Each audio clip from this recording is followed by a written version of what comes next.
प्यारे बच्चों, आज आपका जो है ये सामाजिक विज्ञान का यूनिट 3 लोकतांत्रिक राजनीति का प्रथम अध्याय सत्ता की साझेदारी चल रहा है। इसमें मैंने पिछली वीडियो में बताया बेल्जियम और श्रीलंका के उदाहरण के द्वारा कि किस प्रकार से बेल्जियम और श्रीलंका में अलग अलग समुदायों के लोग हैं, अलग अलग जातियों के हैं, अलग अलग भाषाओं बोलने वाले लोग हैं, और वहाँ पे संविधान ने किस प्रकार से उनको महत्व दिया और उसका क्या असर पड़ा। तो इस प्रकार से हम समझ सकते हैं कि सत्ता की साझेदारी में लोकतंत्र में सत्ता की साझेदारी आवश्यक है और सभी लोगों की भागीदारी आवश्यक है, तब लोकतंत्र सफल होता है। एक बहुत पुरानी धारणा है कि सत्ता जो है हमेशा एक व्यक्ति के पास या एक समूह के पास होनी चाहिए। इससे क्या होता है कि सरकार को कोई भी फैसला लेने में आसानी होती है, कोई भी कार्य को, नीतियों को लागू करने में बहुत ही जल्दी से और तत्परता से लागू करने में सफलता मिलती है। लेकिन लोकतंत्र एक ऐसी शासन प्रणाली है जिसमें सरकार की समस्त शक्तियों का स्रोत जनता होती है। इसलिए लोकतांत्रिक शासन प्रणाली में जनता के बातों को ध्यान में रखा जाता है, उनकी भावनाओं का सम्मान किया जाता है। इसलिए लोकतांत्रिक शासन प्रणाली विश्व की सर्वोत्तम शासन प्रणाली कही जाती है। सत्ता की साझेदारी को हम कुछ उदाहरण के द्वारा आपको समझाएंगे। पहला है कि सरकार के 3 अंग होते हैं: विधायिका, कार्यपालिका और न्यायपालिका, और तीनों में शक्तियों का बंटवारा कर रखा है। एक ही संस्था के पास असीमित शक्तियां नहीं दी गई हैं, जिससे जो है शक्तियों को बांटा गया है, जो है जिससे कोई भी संस्था अपनी असीमित शक्तियों का दुरुपयोग न कर सकें। तो विधायिका का अलग कार्य है, कार्यपालिका का अलग कार्य है और न्यायपालिका का अलग कार्य है। जैसे उदाहरण के लिए कि कार्यपालिका क्या करती है कि न्यायपालिका का निर्माण करती है, और न्यायपालिका क्या करती है, कार्यपालिका पर विधायिका द्वारा बनाए गए कानून के द्वारा अंकुश रखती है। तो इस प्रकार से तीनों संस्थाएं क्या हो गई, सर्वोच्च हो गई, ताकतवर हो गई और स्वतंत्र हो गई। तो ऐसे ही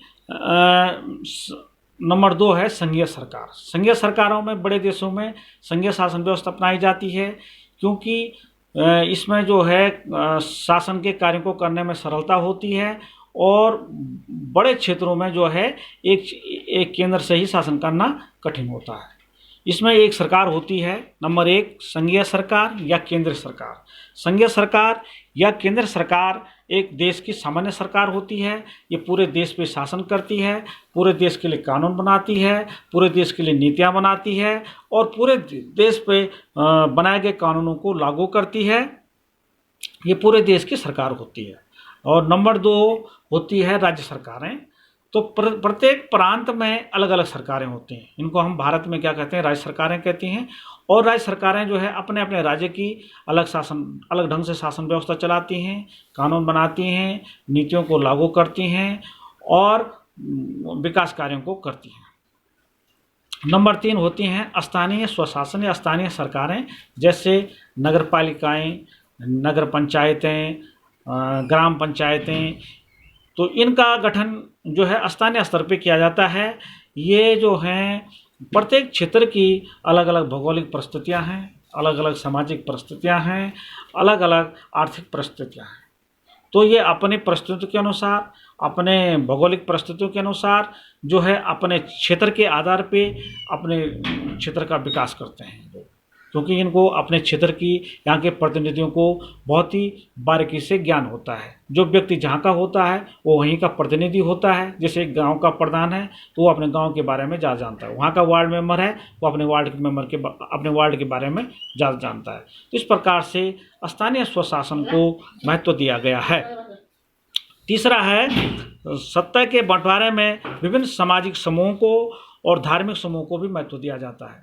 देश में क्या होता है कि कई प्रकार के समुदाय होते हैं, कमज़ोर वर्ग होते हैं, दलित, पिछड़े, जैसे महिलाएं, और तो इनको क्या, अल्पसंख्यक, तो इनको क्या किया जाता है, आरक्षण के माध्यम से सत्ता में भागीदारी देने का मौका दिया जाता है, जिससे इनका भी इनके हितों का भी ध्यान रखा जाए। कहीं ये ना हो कि बहुसंख्यक समाज में इनकी अनदेखी हो, तो इनको भी आरक्षण के द्वारा मौका दिया जाता है, जिससे ये मुख्य धारा में आ सकें।